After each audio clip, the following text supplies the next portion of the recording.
आप सभी का एक बार फिर स्वागत है अपने YouTube चैनल पर। तो आज की वीडियो में हम चर्चा करेंगे डॉक्टर भीमराव अंबेडकर यूनिवर्सिटी आगरा के संबंध में। देखिए, जो ये वीडियो बनाई जा रही है वो उन सभी स्टूडेंट के लिए है जो पीएचडी के लिए रजिस्ट्रेशन कर रहे हैं, यानी कि जिनका प्री पीएचडी कोर्स वर्क पूरा हो चुका है। अब वो क्या है, पीएचडी के लिए रजिस्ट्रेशन कर रहे हैं। हालांकि सर ने आपको सारी इन्फॉर्मेशन दी है, लाइव क्लासेस भी ली है, लेकिन कुछ स्टूडेंट हैं वो बार बार कमेंट करके पूछते हैं कि फ़ीस कहाँ जमा करें, कैसे जमा करना है, ठीक है, क्या हमको आगरा आना ज़रूरी है, क्या यूनिवर्सिटी में हमें खुद जाना पड़ेगा या हम अपने किसी रिश्तेदार को भेज दें, भाई को भेज दें, ये सारी चीज़ें। तो देखिए, सबसे पहली बात, आप खुद पीएचडी कर रहे हैं तो जिम्मेदारी आपकी बनती है कि जब कोई नोटिस निकाला जाता है, यूनिवर्सिटी आपको अपनी ऑफिशियल वेबसाइट पर हर जानकारी प्रदान करती है, ठीक है। बस हमें करना क्या है, ध्यानपूर्वक उन चीज़ों को पढ़ना है। दूसरी बात, जब आप पीएचडी आप कर रहे हैं तो सीधी सी बात है, उपस्थित आपको होना पड़ेगा। क्योंकि अगर आप किसी अपने रिश्तेदार को भेजेंगे, ठीक है, तो जब वो रिसर्च विभाग में जाएंगे तो सीधी सी बात है, फॉर्म उन्हें मिलेगा तो उन्हें फॉर्म नहीं देंगे। क्यों नहीं देंगे? वो सीधे से पूछेंगे कि आप पीएचडी कर रहे हैं, ठीक है, क्योंकि रिकॉर्ड तो उनके पास भी होता है। तो ये एक तरह से बेवकूफ़ी वाला क्वेश्चन रहता है कि सर आएँ या नहीं आएँ। देखिए, पीएचडी आप कर रहे हैं तो आना आपको ही पड़ेगा। अब एक बार हम फिर से आपको रिवीजन करा देते हैं। हालांकि सर ने आपको इस पे वीडियो बनाकर दी थी, आपको सारी चीज़ें क्लियर करी थी। तो देखिए, आपने pre PhD course work complete कर लिया है, ठीक है। अब जो गाइडलाइन निकली थी कि पीएचडी में रजिस्ट्रेशन कैसे करना है, तो इन्होंने सीधे सीधे लिखा है, दोनों लैंग्वेज में है, ध्यान देंगे। अगर आपको इंग्लिश समझ आती है तो इंग्लिश में देख लीजिए, हिंदी में हम आपको बता ही रहे हैं। तो इसमें लिखा था कि इस फॉर्म को प्राप्त करने के लिए पीएचडी स्कॉलर की सबसे पहले विश्वविद्यालय की वेबसाइट पर लॉगिन करना होगा। यानी कि आपको पीएचडी में रजिस्ट्रेशन करने के लिए सबसे पहले आप ऑफिशियल वेबसाइट पर जाएंगे, ठीक है। वहाँ आपको क्या है, रजिस्ट्रेशन करना होगा, आपकी 1000 की फ़ीस कटेगी। उसके बाद करना क्या है कि अभ्यर्थी को यूनिवर्सिटी के पालीवाल पार्क, ठीक है, कैंपस में जाना होगा जहाँ पे आपका रिसर्च डिपार्टमेंट है। तो वहाँ से क्या है, आपको जो आपने 1000 की फ़ीस कटाई है, तो उसके बाद क्या है, आपको पंजीकरण फॉर्म मिलेगा, ठीक है। तो पंजीकरण फॉर्म में क्या क्या चीज़ें हैं, सर ने इस पर पूरी डिटेल्ड वीडियो बनाई है जिसमें आपको बताया है कि किस कॉलम में क्या चीज़ें भरनी है। उसको भरने के बाद क्या है, आपको यह फॉर्म सर्वप्रथम अभ्यर्थी द्वारा भरा जाएगा। तत्पश्चात फॉर्म में उचित स्थान पर पर्यवेक्षक यानी कि शोध निर्देशक एवं संस्था प्रमुख द्वारा हस्ताक्षर किए जाएंगे। यानी कि जहां आपके सुपरवाइजर हैं, ठीक है, जहां वो कार्यरत हैं, तो वहां के जो प्रिंसिपल हैं उनके हस्ताक्षर होंगे। तत्पश्चात सभी जो संलग्नकों के साथ पालीवाल पार्क स्थित विश्वविद्यालय के अनुसंधान विभाग में ये जमा किया जाएगा।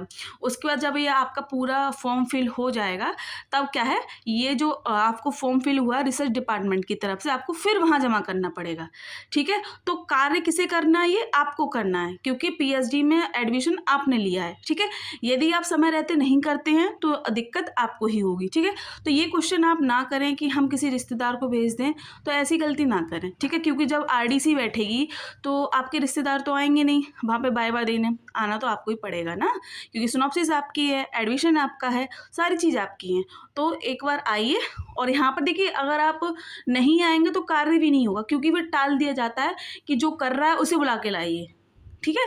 तो इससे देखिए उनका भी समय बर्बाद होगा, ठीक, और प्लस आपको तनाव भी रहेगा। तो इससे अच्छा ये कि आप स्वयं आएँ, चाहे आप कहीं से भी हों, और अपना कार्य पूरा करें, ठीक। ये चीज़ आपको समझ आ गई। अब देखिए क्या लिखा है इन्होंने कि भरे हुए एवं हस्ताक्षरित पंजीकरण फॉर्म जमा करने से पहले सिनॉप्सिस की हस्ताक्षरित प्रति पीडीएफ प्रारूप में 5 MB आकार तक उम्मीदवार लॉगिन पृष्ठ पर अपलोड की जाएगी। और फिर क्या है, 10,000 और 20,000 रुपये का आरडीसी शुल्क जमा करना होगा। देखिए, 10,000 किन स्टूडेंट को करना होगा, जिनकी फुल टाइम पीएचडी है, ठीक है, उन्हें 10,000 देना है, और जिनकी पार्ट टाइम पीएचडी है उन्हें 20,000 आरडीसी फीस जमा करनी है, ठीक। तो जो ये फॉर्म आप फिल करेंगे, जो फॉर्म आपको मिलेगा रिसर्च डिपार्टमेंट से, तो आपको जमा कब करना है, जब आप सिनॉप्सिस जमा करेंगे उसी समय क्या है, इसको जमा करना है, ठीक है। तो आपको पता ही होगा कि आपकी जो सिनॉप्सिस की कितनी प्रतियां लग रही हैं। तो देखिए, एक तो आपकी मूल प्रति है जो ओरिजिनल है, और 6 क्या है, आप उसकी कॉपी मांगी गई हैं। तो जो मूल प्रति है उसकी पीडीएफ भी आपको बनानी है, ठीक है, ये चीज़ इन्होंने सीधे सीधे लिखा हुआ है। और उम्मीदवार लॉगिन पृष्ठ पर क्या है, आपको ये अपलोड करनी है। आकार भी इन्होंने बताया 5 MB आकार की होनी चाहिए। अब देखिए सिनॉप्सिस कैसे बनती है, क्या क्राइटेरिया रहता है, तो इस पर भी आपको कई वीडियो सर ने प्रोवाइड कराई हैं। यदि आप हिंदी के स्टूडेंट हैं तो हिंदी में हमने भी आपको वीडियो बनाकर दी है। ठीक, बाकी आपको अपने शोध निर्देशक से हमेशा संपर्क में रहना है। क्यों? क्योंकि कुछ स्टूडेंट ऐसे होते हैं, देखिए दूर के रहने वाले हैं तो उनका कांटेक्ट इतना नहीं हो पाता। तो दिक्कत कब आती है कि जब सुपरवाइज़र मना कर देते हैं कि जब आपने हमसे पूछा ही नहीं है तो हम कैसे साइन कर दें। अब चलिए आपने मना कर उनसे करा लिया कि मैम प्लीज़ कर दीजिए, सर प्लीज़ कर दीजिए, आगे से नहीं होगा ये सारी चीज़ें। लेकिन जब RDC मीटिंग होती है तो देखिए हमारे बैच के जिन्होंने भी RDC मीटिंग अटेंड की थी तो कुछ सुपरवाइज़र ने अपने स्टूडेंट की शिकायत भी की थी।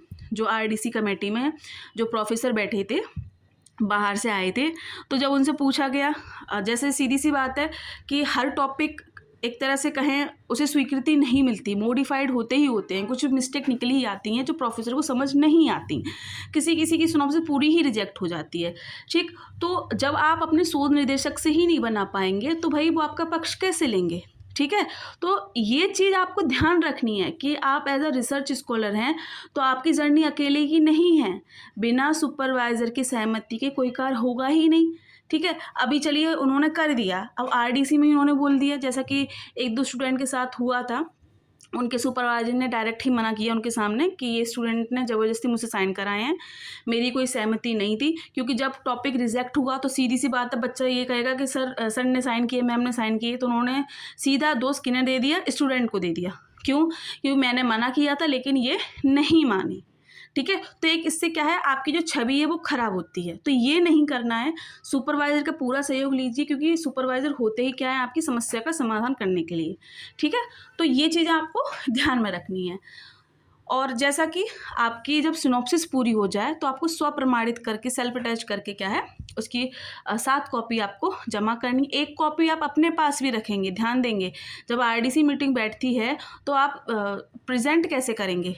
ठीक है, तो ये चीज़ आपको ध्यान रखनी है, अपने साथ प्रूफ के लिए ये चीज़ें रखनी है। ठीक, अब जैसा मैंने बोला 10,000 फीस किसकी जमा होगी, जो फुल टाइम PhD कर रहे हैं, यानी कि पूर्णकालिक PhD कर रहे हैं, और पार्ट टाइम में 20,000 RDC फीस जमा हो रही है। ठीक, अब इसके बाद देखिए क्या लिखा है कि अभ्यर्थियों के शोध प्रस्ताव का शीर्षक और सिनॉप्सिस अपलोड किए बिना RDC शुल्क ऑनलाइन जमा नहीं किया जाएगा। सीधी सी बात है, जब तक आप अपनी PDF नहीं बना देंगे सिनॉप्सिस की, जब तक वो लॉगिन पर अपलोड नहीं होगी, तब तक आपका RDC शुल्क नहीं कटेगा। ठीक है, अभ्यर्थी को PhD पंजीकरण फॉर्म भरने से पहले अपने PhD पर्यवेक्षक की उपयुक्तता और अपने PhD पर्यवेक्षक के पास उपलब्ध सीटों की संख्या की पुष्टि अवश्य कर लें। ये चीज़ आपको ध्यान रखनी है। एक बार क्लियर कर लीजिए अपने सुपरवाइज़र से कि उनके पास कितनी सीट हैं। ठीक है, अगर वो पूर्ण रूप से सहमत हैं, क्योंकि अगर बाद में मना कर दिया फिर दिक्कत आपको ही होगी। क्यों? ये फॉर्म जब फिल हो जाता है तो आप एक ऑफिशियल रूप से उनके शोधार्थी बन जाते हो, शोध पर्यवेक्षक के। ठीक है, और फिर बाद में चेंज करना बहुत मुश्किल होता है। प्री PhD में क्या था, मेंटोर थे, कोई दिक्कत नहीं है। लेकिन अब जो एक तरह से कहें ऑफिशियल जो होगा, हालांकि ऑफिशियल तब भी थे, लेकिन अब जो आपकी PhD की जर्नी चलेगी 5 साल, 4 साल, 6 साल, तो उसमें सबसे ज़्यादा अहम रोल आपके शोध निर्देशक का होगा। ठीक है, तो ये चीज़ आपको ध्यान रखनी है, अपने शोध निर्देशक से आप बनाकर रखेंगे। और कोई भी डाउट है आपको अपने टॉपिक से लेकर तो उनसे जाकर क्लियर कीजिए। जब आप उन्हें बताएंगे ही नहीं तो कैसे चीज़ें क्लियर होंगी। ठीक है, अब आप ये सोचें कि नहीं, मेरे को डांट लगा दी सुपरवाइज़र ने तो मैं उन्हें सुना दूं, भाई ये नहीं सुना सकते, क्योंकि एक तो वो बड़े पद पर हैं, दूसरा उनमें ज्ञान ज़्यादा है, आपसे अनुभव ज़्यादा है। ठीक है, तो बैर तो उनसे लेना ही नहीं है, तो एक सामंजस्य स्थापित करना है। ठीक है, तो ये सारी चीज़ें आपको ध्यान में रखनी है। इसीलिए देखिए ये वीडियो बनाई गई है कि बार बार कमेंट आ रहे थे कि फॉर्म मिला है, उसे कहाँ सबमिट करना है। अगर सबमिट करना है तो हमारा आना ज़रूरी है, तो देखिए आपका आना बहुत ज़रूरी है। क्योंकि जो रिसर्च डिपार्टमेंट में जो सर बैठते हैं वो सीधे ही पूछते हैं कि आप PhD कर रही हैं, आपका नाम क्या है, रोल नंबर क्या है। ठीक है, फिर दिक्कत आपको ही होगी, भाग दौड़ फिर से करनी पड़ेगी, तो ये काम नहीं करना है। ठीक, तो ये कुछ महत्वपूर्ण जानकारियां हैं जो डॉक्टर भीमराव अंबेडकर विश्वविद्यालय से पीएचडी कर रहे हैं, ठीक है। और एक बार आप क्या है नोटिस जब आया करें ध्यान से देखा करें कि इसमें लिखा क्या है, कि फॉर्म कब फिल होगा, कब जमा होगा। तो सीधे सीधे इन्होंने लिखा है जब आपकी सिनॉप्सिस की पीडीएफ जमा हो जाएगी, फीस रसीद कट जाएगी, तब क्या है आपकी जो ये फॉर्म है वो वहाँ पर जमा होगा, ठीक। तो उम्मीद करते हैं कि आपको सब चीज़ें क्लियर से समझ आ गई होंगी, सरल भाषा में समझाया है। बाकी एक बार आप फिर से इस नोटिस को रीड आउट कर सकते हैं, ठीक है। तो आज की वीडियो में इतना ही।